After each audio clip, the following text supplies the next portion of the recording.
सगळा गोळा झाला, महाराष्ट्रातला रशी गोळा झाला. मनापासून देतो धन्यवाद वसंतराव अण्णा आणि त्यांच्या सर्व सहकार्यांना.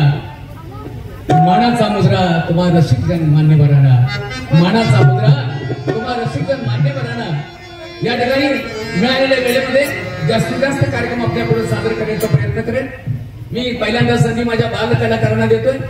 कार्यक्रमाची सुरुवात पठ्ठे बापूरावच्या गणानं होईल आणि तो गण सादर करतील बाल शाहीर अमोघ राज आंबी आणि बाल शाहीर चिन्मय आंबी आणि श्रीवर्धन आंबी.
वसंतरावांचा गाजला गण आपण ऐकलं, मनापासून धन्यवाद. आणि लावणी एकाच नाण्याच्या दोन बाजू आहेत. शाहिरी वीर रस निर्माण करते तर लावणी श्रृंगार रस निर्माण करते. थकलेल्या मनाला दिलासा देण्याचं काम आमची लावणी करते.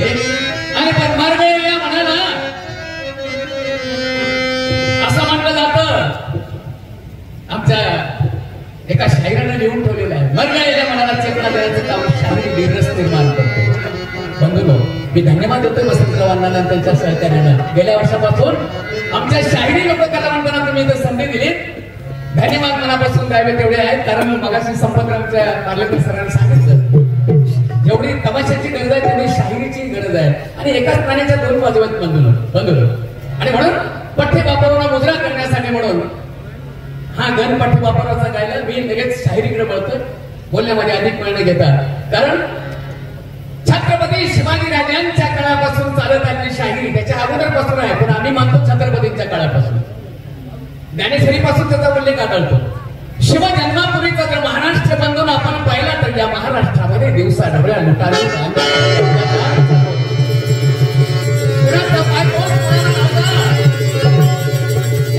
या महाराष्ट्राला कोणी वाली उरला नव्हता. या वेळेला आई जगदंबेला साकडं आई जगदंबे माझा पोकळ असा एखादा मुलगा आहे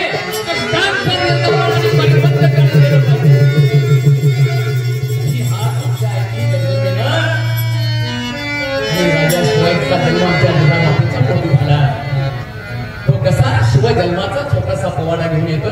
पुन्हा बाल शाहीर अमोघराजांनी त्याचा डफ सादरी करण्याची पद्धत आपण बघावी. डफाला सुद्धा एक बोल आहे. आमच्या सांगलीचे शाहीर बापूराव विभूत्यांनी 64 मात्रेच्या डफामध्ये बांधणी केली आहे. त्याची आपल्या तमाशातला वाचतो तो डफ हलगी वेगळी, त्याचे बोल वेगळे. आणि हा बोल शाहिरी गणातला शाहिरी डफातला बोल हा 64 मात्रेचा बोल सादर करतोय बाल शाहीर अमोघराज आम्ही.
19 फेब्रुवारीचा तो दिवस होता. 1630 रोजी शिवनेरी किल्ल्यावर माझ्या राजांचा जन्म झाला आणि सगळ्या महाराष्ट्राला आनंद झाला. सह्याद्रीला आनंद झाला. गड किल्ल्याला आनंद झाला. पुत्र जिजाऊला झाला. पुत्र जिजाऊला झाला. किसानाचे राजा वाढायला लागला. सगळ्या प्रकारचं शिक्षण जिजाऊबाई साहेबांनी केलं. कारण जिजाऊ साहेब उत्तम घोडेसवारी करायच्या, उत्तम तलवारबाजी करायच्या, भालाफेक करायच्या. शोभानं त्यांनी घडवलं आणि शोभाने सह्याद्रीच्या गड्या पठारातल्या मावळ्यांना एकत्र केलं. आणि मावळ्याची राकट आणि मजबूत गंडापिंडाची मावळ्याची मुलं एकत्र करून स्वराज्याचं तोरण बांधलं. राजाने लुटूपुटूची लढाई केली. एक छोटासा प्रसंग आपण बघूया. मावळ्यांसोबत शोभाने तलवारबाजी कसे मावळे तयार केले. एक प्रॅक्टिस आपण 1 मिनिटापर्यंत आपण बघूया.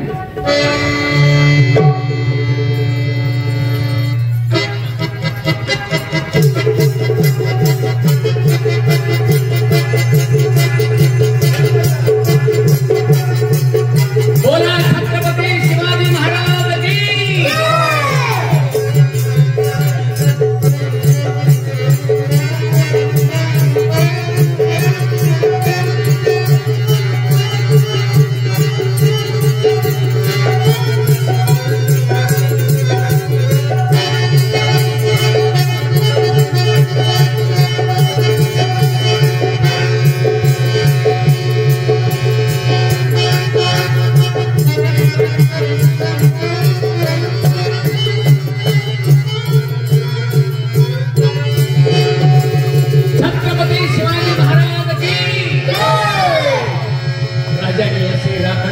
मावळ्यांची मुलं गोळा केली आणि हिंदवी स्वराज्य निर्माण केलं. माझा राजा कसा होता?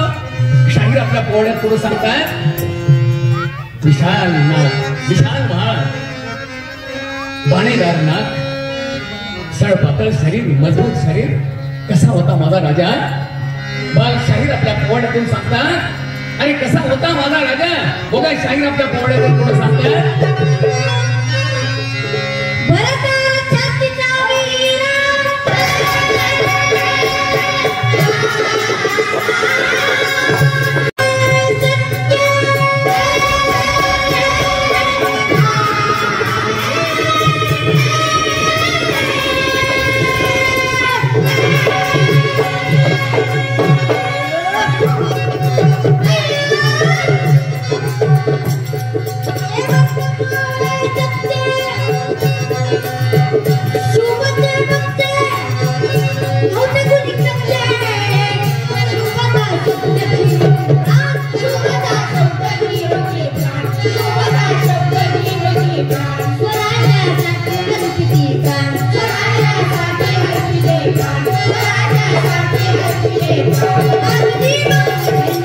Thank you.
तो पोहण्याच्या अंतर्गत सादर केले.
Yeah.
परी विकला नाही श्वास, परी विकला नाही श्वास, हे शाहिराचं काम आहे. पुरुषत्वच कुठं कमी होत आहे काय हल्ली वाटायला लागली, शंका यायला लागली. आणि म्हणून शाहिराची गरज आहे, या देशाला गरज आहे. जसा श्रंगार पाहिजे, जशी लावणी आम्हाला गरजेचीच आहे, तशी शाहिरी ही गरजेचीच आहे. आणि हा सुंदर मिलाप तुम्ही घडवून आणला या महोत्सवामध्ये. पुन्हा पुन्हा मनापासून आपल्याला धन्यवाद देतोय. अधिक वेळ न घेता मी पुढच्या विषयाकडे का बोलतोय. त्याच्यानंतर एक सुंदर अभंग आपल्या पुढे पेश केला जाईल. बाल कलाकार महाडिक अण्णांनी जे कार्य केलं, मी बालपणापासून महाडिक अण्णांचा फॅन आहे, चाहता आहे. ज्यावेळेला मी 5वी 7वी मध्ये शिकत होतो, मला वडील त्यांचा कार्यक्रम बघायला मला घेऊन जायचे आणि तेव्हापासून मला त्यांची गाणी आवडतात. या वयाचाच मी गात होतो. तर महाडिक अण्णांनी थोडक्यामध्ये त्यांचा आढावा घेणारा एक पोवाडा मी आपल्या पुढे सादर करतोय आणि पुढच्या विषयाकडे जातो.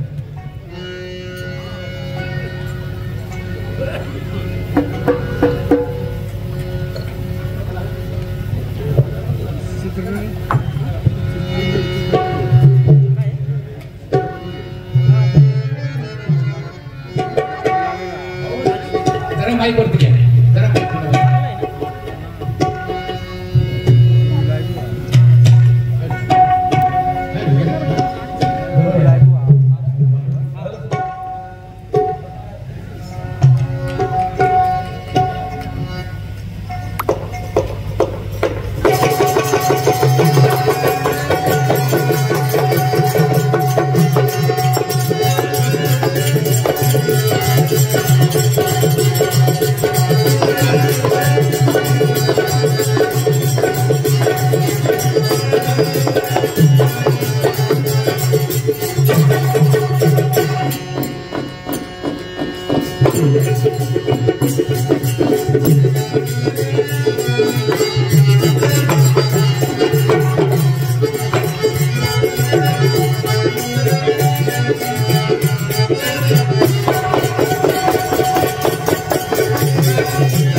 अरे गायकीने जिंकले रसिक मनाला,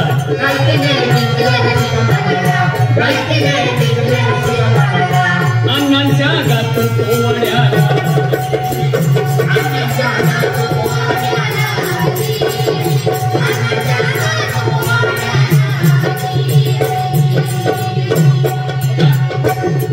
जरी अन्न होते अशिक्षित, जरी अन्न होते अशिक्षित, समाजाला केले जागृत.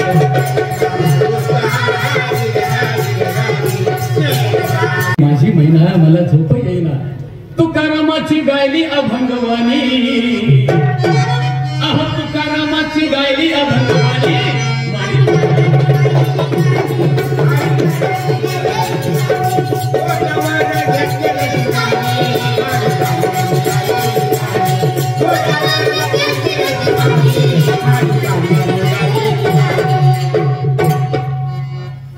अण्णांची गाणी डोक्यावर रसिकांनी घेतली आणि इतकंच नाही, गणपतराव ही मान्यांची बगनाट्य आणली, साकार केली स्टेजवर रंगमंचावर. गणपतराव ही मान्यांची बगनाट्य आणली रंगमंचावर. अहो गणपतराव मान्यांची बगनाट्य आणली रंगमंचावर आणि तुकाराम साकार केला स्टेजवर, साक्षात स्टेजवर तुकाराम सादर केला साक्षात स्टेजवर. बंधूंनो, अनेकांची कर्ज त्याने माफ करून दिलासा दिलाला, कुणाला शेती घेऊन दिली, कुणाला बैलगाडी घेऊन दिली. अनेकांची कर्ज माफ करून आणि कान्हाने गायलेली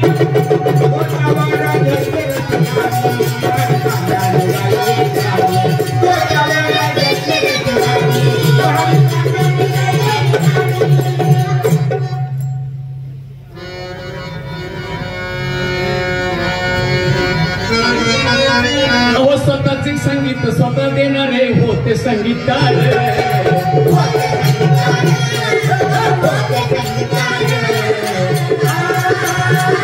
असे नवीन गाणी लिहावीत आणि दत्ता माळेकरांचा अप्रतिम झाली हो आणि तो वारसा आमच्या वसंतरावांनी जपलेला होबी हो अण्णांच्या आत्मदवाने तो वारसा आमच्या रमेश भाऊ यांनी जपलेला आहे होबी हो अण्णांची गाणी पूर्वी एवढं प्रसार माध्यम नव्हतं बरं का कुठे तर बातम्याच्या कोपऱ्यात दत्ताराम माडिकचा गुलाबराव बोरवकरचा तमाशा या देशाला लागणार आहे सगळ्यांना मजबूर आहे तो तिकीट माहित नाही लोकांना एवढी लोकप्रियता होती स्वतःच संगीत स्वतः देणारे होते संगीतकार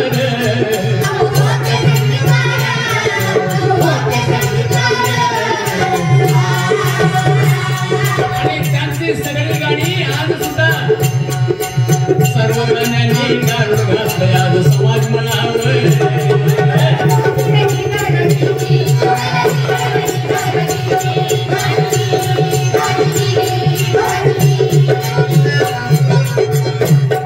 प्रेम होते कलेवर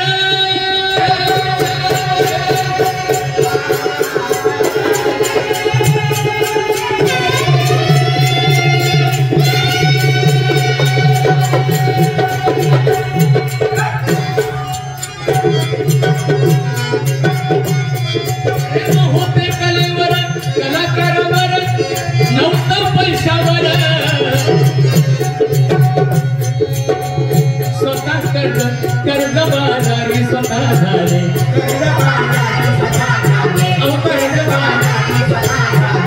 कर्जबाजारी स्वतः झाले कलावंतांचे हित जपले कलावंतांचे हित जपले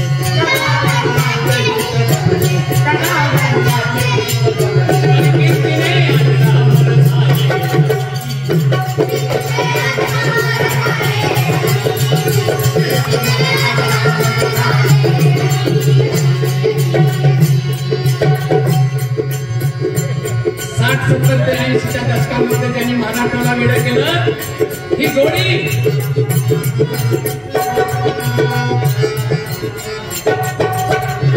गुलाबराव बोरगावकर कित्येक झाली आणि काही होतील पण असा सोंगाड्या पुन्हा नाही होणार एकमेकांची कडी कशी चालायची ते मी पाहिलेलं आहे म्हणून बोलतो असा ह्या संगीतातला एक संगीत रत्न बंधन होतो 1999 साल उजाडलं 1999 साल उजाडलं अण्णांचा पंढरपूरला कार्यक्रम होता छत्रपती शिवाजी चौकामध्ये कार्यक्रम पार पडला लंगडे मारते सगळे या गाण्याला 500ची त्यांना बक्षिसी दिली गेली अण्णा खुश होते पण घरी जाऊन झोपले कार्यक्रम संपल्यानंतर आणि अण्णांना अस्वस्थ वाटायला लागलं अण्णांना अस्वस्थ वाटायला लागलं त्याने आपल्या मुलाला विनोदला बोलून घेतलं सहकार्यानं बोलून घेतलं आणि सांगितलं आपल्याला बेलेला जावं लागेल कारण तिथं माझा अशोक कप्तानची चालू आहे अण्णांना थोड्यासा स्वस्ताचा विचार होता धावपळ सुरू झाली पळापळ सुरू झाली गाड्यांची व्यवस्था झाली आणि गाड्या निघाल्या बेले गावाकडे लवकरात लवकर बेल्यामध्ये पोहोचणं गरजेचं होतं दवाखान्यात डॉक्टरना भेटले डॉक्टर मध्येने उपचार चालू केले गोळ्या घेऊन अण्णा घरी गेले जेवण केलं गप्पा मारल्या झोपी गेले आणि बंगलो तिथंच घात झाला 20 नोव्हेंबरचा काळा दिवस उगवला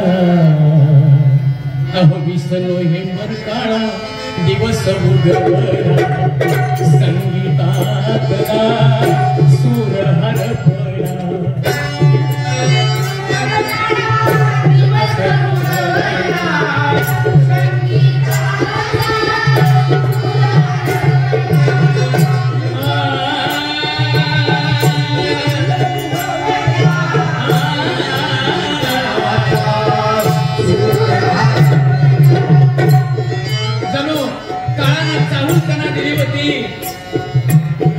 जणू चाहूल लागली होती अन्नाला आणि बोलले कसे आपल्या सहकार्या काय बोलले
अभंग सेना महाराजांचा अभंग